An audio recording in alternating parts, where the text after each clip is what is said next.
Welcome to V power news బులెటిన్ల ముందుగా headlines 70 రాతి దిమ్మలను సీజ్ చేసిన గనుల శాఖ అధికారులు.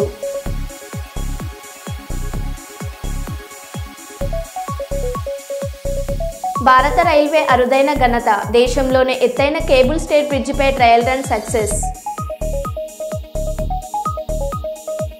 దక్షిణ కొరియాలో ఘోర విమాన ప్రమాదం, యువాన్ ఎయిర్పోర్ట్లో రన్వే మీద అదుపు తప్పిన విమానం. యాదగిరిగుట్టపై దర్శన క్యూలైన్ గ్రిల్లులో ఇరుక్కున్న బాలుడి తల.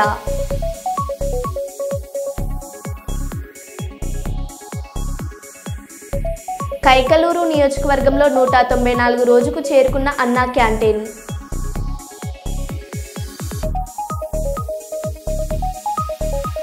టీచర్స్, నాన్ టీచింగ్ స్టాఫ్ రోడ్ల మీదకు రావడం వల్ల కేజీబీవీ విద్యార్థులు చాలా ఇబ్బందులు పడుతున్నారు. సమగ్ర శిశు శిక్ష అభియాన్ ఉద్యోగులు.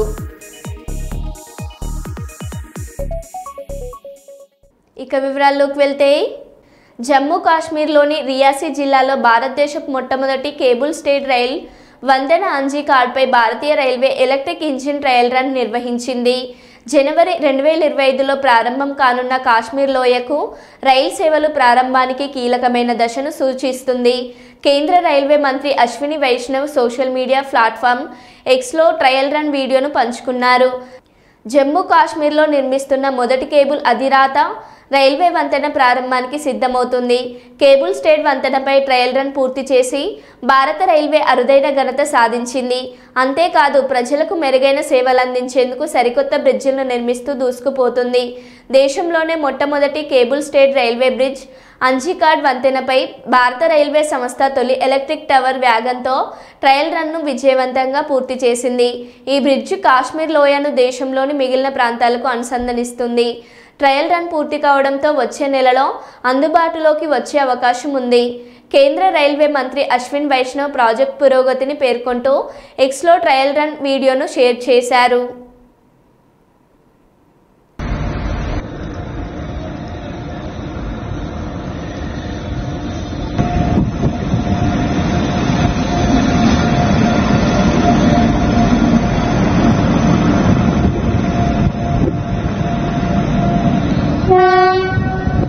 వరంగల్ జిల్లా రాయపర్తి మండలం గట్టికల్లు గ్రామంలో ఆసరా పింఛన్దారులతో కలిసి రాష్ట్ర ప్రభుత్వాన్ని సీఎం రేవంత్ రెడ్డిని డిమాండ్ చేసిన రాష్ట్ర మాజీ మంత్రి వర్యులు పాలకుర్తి బీఆర్ఎస్ పార్టీ నియోజకవర్గ ఇన్ఛార్జ్ ఎర్రబెల్లి దయాకర్ రావు గారు రాష్ట్రంలో కాంగ్రెస్ ప్రభుత్వం అబద్ధపు గ్యారంటీతో అధికారంలోకి వచ్చి సంవత్సరం అయింది.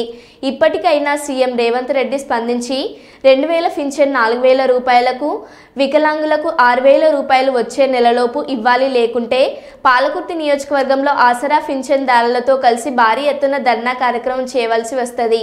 అనంతరం ఎక్కడ పింఛన్దారులకు, వృద్ధులకు ఎర్రబెల్లి చారిటబుల్ ట్రస్ట్ ఆధ్వర్యంలో దుప్పట్లు పంపిణీ చేశారు. ఈ కార్యక్రమంలో బీఆర్ఎస్ మండల పార్టీ నాయకులు, స్థానిక నాయకులు తదితరులు పాల్గొన్నారు. కూలి వాళ్ళకు 1000 రూపాయలు ఇస్తాను, అది మోసం చేశావు. నిరుద్యోగ యువకులకు ఇస్తాను, అందరినీ ప్రతి ఒక్కరిని మోసం చేసి ఓట్లు వేయించుకున్నావు. నేను ఇప్పుడు రేవంత్ రెడ్డి గారు చెప్తున్నా, ఇమ్మీడియట్లీ 2000ది 4000 ఇవ్వకపోతే మీ ఎంబడి పడతాం. వచ్చే నెల మొత్తం మా పాలకుర్తి నియోజకవర్గంలో వరంగల్ జిల్లాలో మొత్తం కూడా పెన్షన్దారులు ఆ రోజు మొత్తం ధర్నా చేయించే ఏర్పాటు చేస్తాం. ఈ 15 రోజుల్లో పట్టిన 2000ని 4000 చేయాలి. చేసేదానికి వదిలిపెట్టేది. దయచేసి మోసం మాటలు బంద్ చేయి, అబద్ధ మాటలు బంద్ చేయి. ఇప్పటికైనా ఒక ముఖ్యమంత్రి సీటు మీద గెలిచినాం. ముఖ్యమంత్రి సీటు మీద వచ్చినందుకు అన్ని అబద్ధాలు మాట్లాడు, ప్రజలకు లేనిపోయిన ఆశలు పెట్టించావు, అమాయక ప్రజలను మోసం చేశావు. పాపం కేసీఆర్ గారు చేసినవన్నీ మర్చిపోయారు. ఈయన కొత్తగా ఏదో చేస్తాడని ఆశకు చేశారు పేద ప్రజలందరూ. దయచేసి ఇప్పటికైనా బుద్ధి తెచ్చుకొని 2000ని 4000 చేయాలనేది మా డిమాండ్. చిత్తూరు జిల్లా అటవీ అధికారుల మెరుపు దాడులు. శనివారం అర్ధరాత్రి కల్ప స్మగ్లర్లపై ఉక్కుపాదం. 8 ట్రాక్టర్లతో సహా కల్పను సీజ్ చేసిన అటవీ అధికారులు. పూర్తి వివరాలు ఇంకా తెలియాల్సి ఉంది.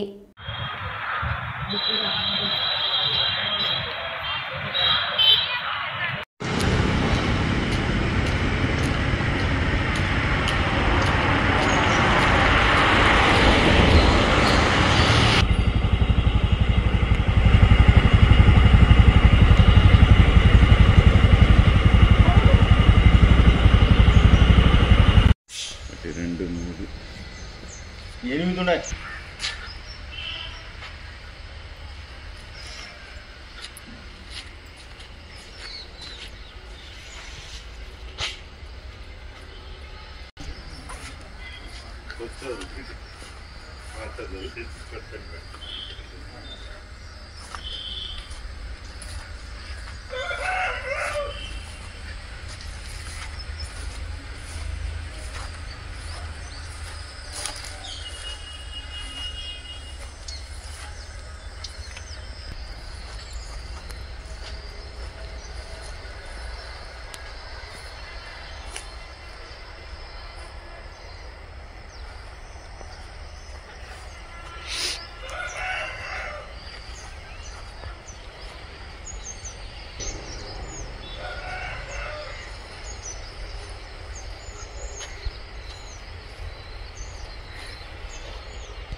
యాదగిరిగుట్టపై దర్శన క్యూలైన్ గ్రిల్లులో ఇరుక్కున్న బాలుడి తల. భక్తులు గమనించి గ్రిల్ నుండి బాలుడి తలను జాగ్రత్తగా బయటకు తీయడంతో తప్పిన ప్రమాదం. లక్ష్మీ నరసింహస్వామి దర్శనం కోసం యాదగిరిగుట్టకు కుటుంబంతో వచ్చిన బాలుడు.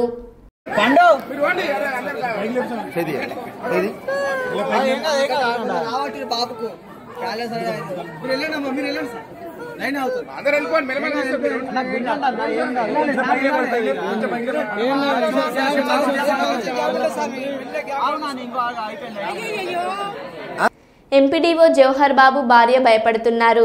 నా ఎస్సీ ఎస్టీ మీ బిడ్డ అని చెప్పుకోవడం కాదు, ఇలాంటివి సరిచేయండి. మీ నాయకులని నిలువరించండి.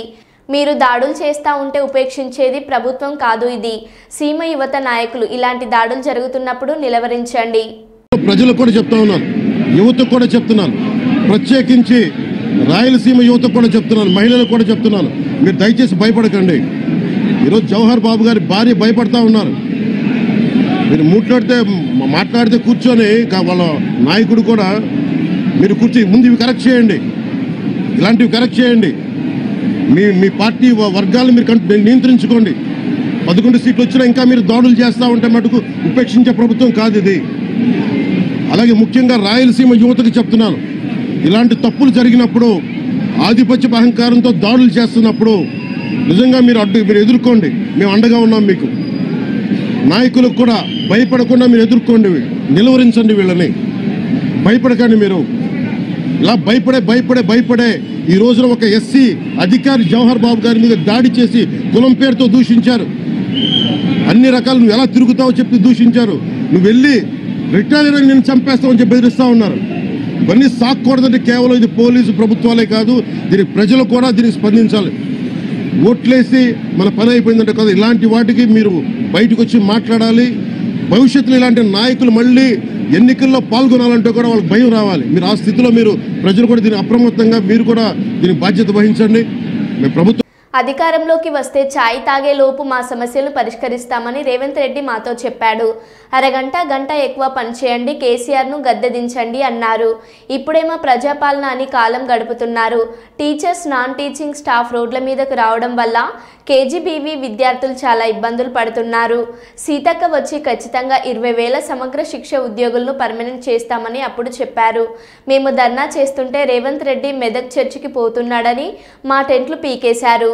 మమ్మల్ని సీఎంకు కల్పిస్తా అని చెప్తే వెళ్ళాం, కానీ కలవకుండా కారు ఎక్కి వెళ్ళిపోయాడు. ముఖ్యమంత్రి రేవంత్ రెడ్డి గారు దయచేసి మా సమస్య పరిష్కరించండి. సమగ్ర శిక్ష అభియాన్ ఉద్యోగులు కానీ సీఎం గాని ప్రతి మంత్రి మేము గత సంవత్సరం ఆగస్టు సెప్టెంబర్ లో ఇదే సేమ్ సమ్మె గాని ఇదే టెంట్ నిర్వహించి సమ్మెలు నిర్వహించే టైంలో వచ్చి ఇదే సీఎం గారు చాయ్ తాగే లోపే ఖచ్చితంగా మీ పరిష్కారం చేస్తాం మీ సమస్యలు అన్నాడు. అదే విధంగా సీతక్క వచ్చింది, ఖచ్చితంగా సమగ్ర శిక్ష ఉద్యోగులను పర్మనెంట్ చేస్తాము, రెగ్యులరైజ్ చేస్తాము, మీరు ఉన్నది 20,000 మందిని ఖచ్చితంగా మిమ్మల్ని రెగ్యులరైజ్ చేస్తాము, మేము రాని మీరు గంట ఎక్కువ పనిచేయండి, కేసీఆర్ గద్దె దించండి అన్నారు. అప్పుడు చెప్పారు ఈ ప్రజా పాలన అనుకుంటూ కాలం నెట్టేస్తున్నారు. అప్పుడు జరిగిన ఒక 100 రోజులు అన్నారు, చాయ్ తాగేలోపు అన్నాడు, 100 రోజులు అన్నాడు. ఇప్పుడు 12 నెలలు జరిగిపోతుంది, అయినా మా సమస్యలు ఎక్కడ చేసిన గొంగడి అక్కడనే ఉన్నది. మీరు ధర్నా చేయాల్సిన అవసరం ఎందుకు వచ్చింది? ఆల్రెడీ అసెంబ్లీ వేదిక చెప్తున్నారు రేవంత్ రెడ్డి, ఏమైనా నేను 1000 మందిని కలుపుతున్నా, ప్రజావాణి నిర్వహిస్తున్నా, వాళ్ళ సమస్యలు దగ్గరుండి చూస్తున్నారు. మీరు పోయి సీఎం గారు వచ్చి ఇక్కడ మీరు ఎక్కడ సారు ముఖ్యమంత్రి గారికి తెలియజేయనిది ఏమనగా దయచేసి మా దిక్కు చూడండి. మేము 20,000 మంది ఉన్నాం రాష్ట్ర వ్యాప్తంగా 33 జిల్లాలలో కలెక్టరేట్ల ఎదుట టెంటులు వేసుకొని 20 రోజులుగా ధర్నా చేస్తున్నాము. మాది కనబడతలేదా? నిన్నటికి నిన్న మెదక్ దగ్గరికి వచ్చినావు, మెదక్ చర్చి తిరిగినావు, ఏడుపాయల అమ్మవారి దగ్గరికి వచ్చినావు. మేము ఎక్కడ లెటర్ ఇవ్వడానికి వెళ్దామంటే మా టెంటును తీసి పారేసి పక్కకి వేసి మా టెంటును తీసేస్తే మేము పోయినాం. మేమే అయితే అక్కడ టెంటును తీసేసి అదే టెంట్ ఖాళీ ప్లేస్ లో కూర్చుని ధర్నా నిర్వహించినాం. ధర్నా నిర్వహిస్తే బెటాలియన్ తీసుకొచ్చి మమ్మల్ని మొత్తం అరెస్ట్ చేస్తామన్నారు. అరెస్ట్ చేస్తామంటే ప్రభుత్వానికి ఇక్కడ వ్యతిరేకంగా పోకూడదన్న ఒక్కటే భావనతోటి అదే సిఐ గారు ఎస్ఐ గారు అందరిని తీసుకొని పోయి పోలీస్ స్టేషన్ లో బందిఖాన చేశారు. బందిఖాన చేస్తే అందులో నుంచి ఒక 5గురికి మీ సీఎం కల్పించే బాధ్యత మాదని పోలీసు వాళ్ళు మాకు హామీ ఇవ్వడం జరిగింది. అదే సందర్భంలో 5గురితోటి మేము 5గురం వెళ్ళాము. వెళితే దగ్గరలోకి వెళ్ళాం. ఇట్లా దగ్గరలోకి వెళ్ళినాక లెటర్ ఇచ్చే మూమెంట్లో అంత అందరు తోపిస్తున్నట్ల ఇంత కారెక్కిండి వెళ్ళిపోయిండు. దయచేసి మమ్మల్ని చూడండి సార్, మా సమస్యలు పరిష్కరించండి. చాలని జీతాలతో 20 ఏళ్ల నుంచి పోరాడుతున్నాము. మా అంటే 19,360 మంది మాత్రమే ఉన్నాము. దయచేసి మమ్మల్ని రెగ్యులరైజ్ చేస్తామని ఆశిస్తున్నాను సార్. చిత్తూరు జిల్లా భరత్ విద్యుత్పై చర్చకు సిద్ధమా? దమ్ముంటే విద్యుత్ శాఖలో జరిగిన దానిపై బహిరంగ చర్చకు నేను సిద్ధం. భరత్ నువ్వు సిద్ధమా అని ప్రభుత్వ విప్ ఎమ్మెల్సీ కంచర్ల శ్రీకాంత్ అన్నారు. నిన్న రాష్ట్ర వ్యాప్తంగా వైసీపీ ఒక వింత సంఘటన చేసి చూపించారు. వైసీపీ పెంచిన విద్యుత్ ఛార్జీల గురించి వైసీపీ వాళ్లే నిరసన చేయడం, విద్యుత్ వ్యవస్థనే నాశనం చేసిన వీళ్లు మళ్లీ నీతులు మాట్లాడడం విడ్డూరంగా ఉందని అన్నారు. విద్యుత్ శాఖకు సంబంధించి కూటమి ప్రభుత్వం శ్వేతపత్రం విడుదల చేసింది. గత పాలకులు చేసిన తప్పులను బహిరంగంగా చూపారు. వైసీపీ హయాంలో చేసిన అవినీతికి వడ్డీలే వేల కోట్ల రూపాయల భారం రాష్ట్ర ప్రజల మీద పడింది. కుప్పంలో గతంలో గ్రామీణ ప్రాంత రైతుల కోసం ఏర్పాటు చేసిన రెస్కో అద్భుతంగా పనిచేసింది. రెస్కోలో వచ్చిన ఆదాయంతో పాలిటెక్నిక్ కాలేజీని నిర్మించారు. అని మైకులు మాట్లాడావు, నువ్వే మాట్లాడావు. రిపీట్ చేసుకో, ఇంకా మీరు మాట్లాడి రిపీట్ చేస్తా. వీడియో చూసుకో, నువ్వే కదా మాట్లాడావు. మార్చి చూసుకో, నీకు వర్తిస్తుంది. ఇప్పుడు నీకు వర్తిస్తుంది, మాకు కాదు. ఇంకా మార్చి రావండి. చంద్రబాబు నాయుడు వచ్చిన అభివృద్ధి కోసం ఈరోజు కుప్పం తెలుగుదేశం పార్టీ కార్యాలయంలో ఈ మీడియా సమావేశం ఏర్పాటు చేయడానికి ముఖ్య కారణం నిన్న రాష్ట్రంలో జరిగినటువంటి ఒక పెద్ద వింత గురించి ప్రజలకు వివరించాల్సిన అవసరం ఉందని చెప్పనేసి ఈరోజు ఈ మీడియా సమావేశం ఏర్పాటు చేయడం జరిగింది. ఆ వింత, ఆ జోకులు ఏంటంటే విద్యుత్ ఛార్జీలు పెరుగుతున్నాయని చెప్పనేసి వైఎస్ఆర్సీపీ నాయకులు రాష్ట్ర వ్యాప్తంగా ధర్నాకి పిలుపునివ్వటం. మీ అందరికీ తెలుసు, 2014లో నారా చంద్రబాబు నాయుడు గారు ఈ రాష్ట్రం విడిపోయి 16,500 కోట్ల లోటు బడ్జెట్ తోటి ఉన్నారు. ఇప్పుడు కరెంటు ఛార్జీల వ్యవహారం నిన్న ధర్నా చేశా కాబట్టి చెప్తున్నాం. సూర్యఘర్ సెంట్రల్ గవర్నమెంట్ స్కీమ్ని 60% కేంద్ర ప్రభుత్వ నిధులు, 40% వ్యక్తిగతంగా ఎవరైతే లబ్ధిదారున్నారో వాళ్ళు పెట్టుకొని ఇంటి మీద సోలార్ పెట్టుకునేటటువంటి ఏర్పాటు చేస్తున్నారు సూర్యఘర్ అనే స్కీమ్ ద్వారా.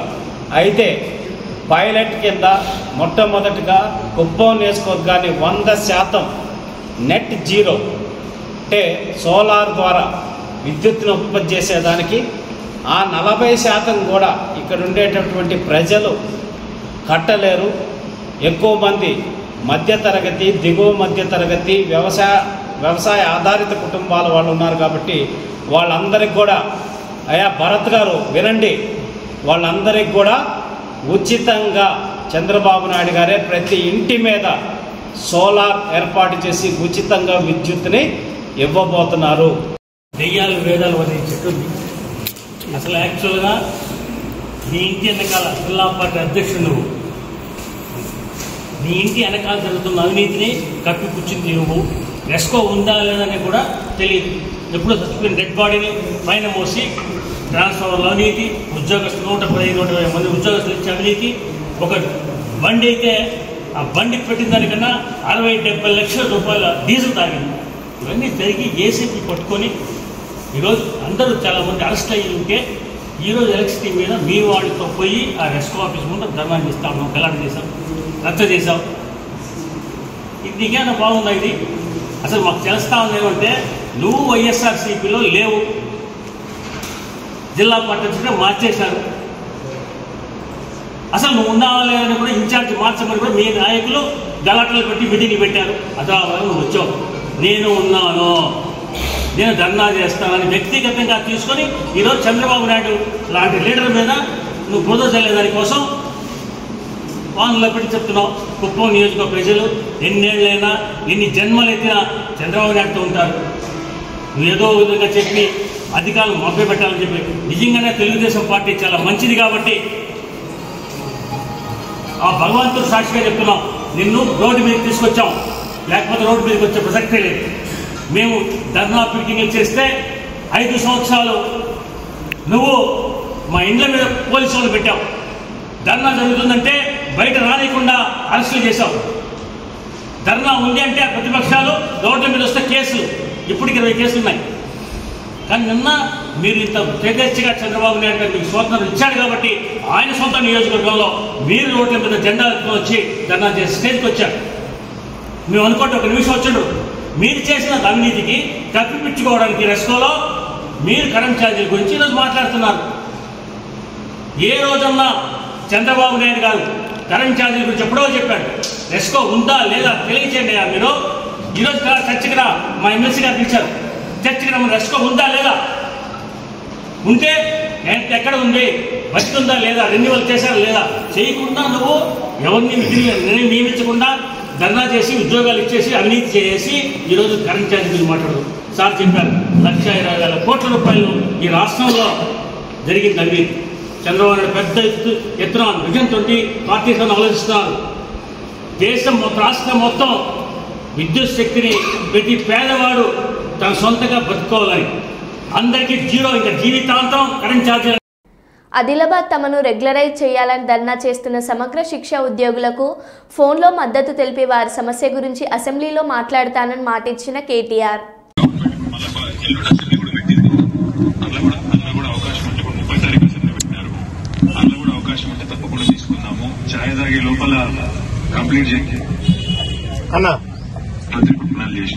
వాళ్ళందరికీ మీరు గట్టిగా ధైర్యం చెప్పండి, అందరికి అండగా ఉండండి.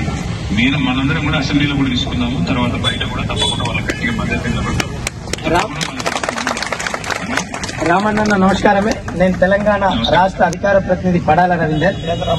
మా యొక్క మహిళా సోదరిమణులు కేజీబీవీ యూఆర్ఎస్, అదేవిధంగా సమస్త ఉద్యోగులు దాదాపు 600-700 మంది ఇక్కడ ఉన్నారన్న. మీ మాట మీ వాణి వాళ్ళు వింటా ఉన్నారు. కాబట్టి మా రిక్వెస్ట్ ఏంటంటే అన్న, మీ సంపూర్ణ మద్దతు ప్రకటిస్తూనే గౌరవ మా ఉద్యమ నాయకుడు కేసీఆర్ గారికి కూడా ఒక్క నిమిషం పాటు ఒక వీడియోని మా కోసం ట్విట్టర్ వేదికగా సమగ్ర శిక్షకు న్యాయం కోసం నిలబడేట్టు మా ప్రియతమ నాయకుడిని ఒక నిమిషం ఆ ట్విట్టర్ ద్వారా మీరు గౌరవ కేసీఆర్ గారిది రిలీజ్ చేస్తారని, అలా చేయాలని మా వాళ్ళు కోరుతా ఉన్నారన్న, ఆశిస్తా ఉన్నారు.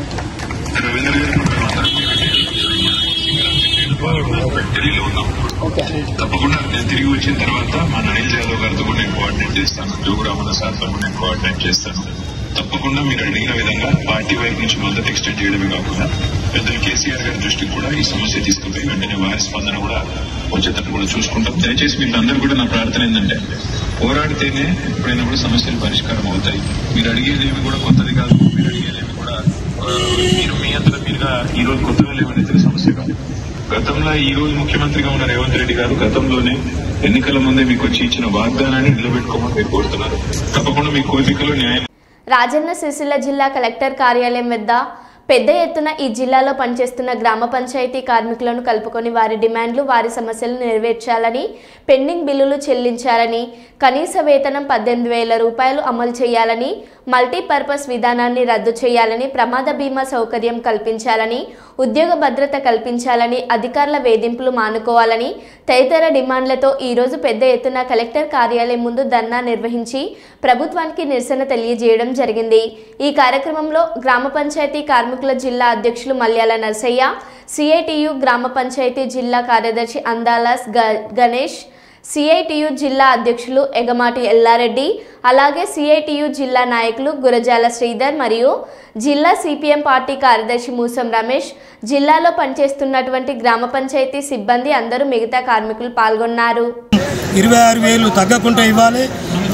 ఈ మల్టీపర్పస్ విధానాన్ని రద్దు చేయాలి. 51 జీవోను సవరించాలి.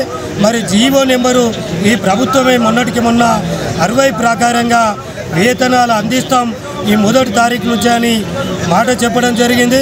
అన్ని స్టేట్ వ్యాప్తంగా కూడా గ్రామ పంచాయతీ ఉద్యోగ కార్మికులై ఆ రిపోర్ట్లన్నీ బ్యాంకు అకౌంట్లో వారి ఆధార్ కార్డులు వారు ఎన్ని సంవత్సరాల నుంచి పనిచేస్తూ ఉన్నారని అనేక సార్లు తీసుకున్నారు. మరి ఇప్పటికైనా ఈ కనీస వేతనం జీవో నెంబరు 60 ప్రకారంగా ఈ గ్రామ పంచాయతీ ఉద్యోగ కార్మికులకు ఇవ్వాలి. పిఎఫ్ఈఎస్ఐ సౌకర్యం కల్పించాలి. చనిపోయిన కార్మికులందరికీ కూడా 10 లక్షల రూపాయలు తగ్గకుండా ఇవ్వాలి. దాన సంస్కారాల కోసం 10,000 ఇస్తూ ఉన్నారు. 10,000 సరిపోతలేవు. 30,000 రూపాయలు తగ్గకుండా ఆ కార్మికుడు చనిపోతే ఆ కార్మికునికి దాన సంస్కారాల కోసం ఇవ్వాలి. ముఖ్యంగా హెల్త్ కార్డులు 10 లక్షల రూపాయలు తగ్గకుండా హెల్త్ కార్డు వారి కుటుంబ సభ్యులందరికీ కూడా ఉపయోగపడేటట్టు ఈ ప్రభుత్వం ఇవ్వాలి. అదేవిధంగా ఇప్పుడు ఇందిరమ్మ ఇల్లు సర్వే చేపిస్తూ ఉంది. ముఖ్యంగా నిరుపేదలు ఈ గ్రామ పంచాయతీలో కుటుంబాలలోనే ఉన్నారు కనుక ప్రధాన అంశంగా ఈ ఇందిరమ్మ ఇండ్లు కూడా ఈ గ్రామ పంచాయతీ కార్మికులకి ముందుగా వర్తించిన తర్వాత వేరే వారికి ఇవ్వాలని ఈ సందర్భంగా మేము డిమాండ్ చేస్తా ఉన్నాం. కుప్పం మున్సిపల్ పరిధిలోని సిగలపల్లిలో అక్రమ క్వారీపై మైనింగ్ అధికారులు దాడులు. సుమారు 70 రాతి దిమ్మలను సీజ్ చేసిన అధికారులు. పలు వాహనాలను సైతం స్వాధీనం చేసుకున్న మైనింగ్ అధికారులు.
చాలు మాకిదే చాలు.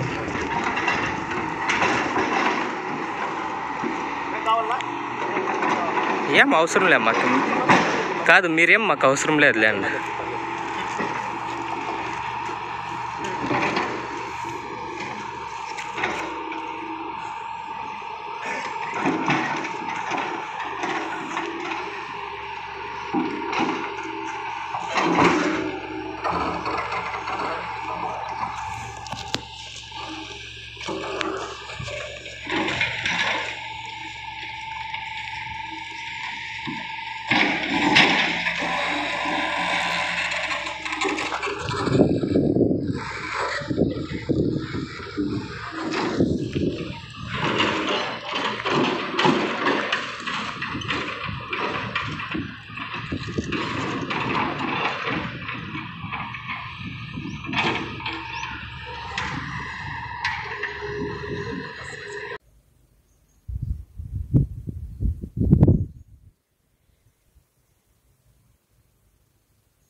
మరో బులెటిన్లో మళ్ళీ కలుద్దాం. Stay tune.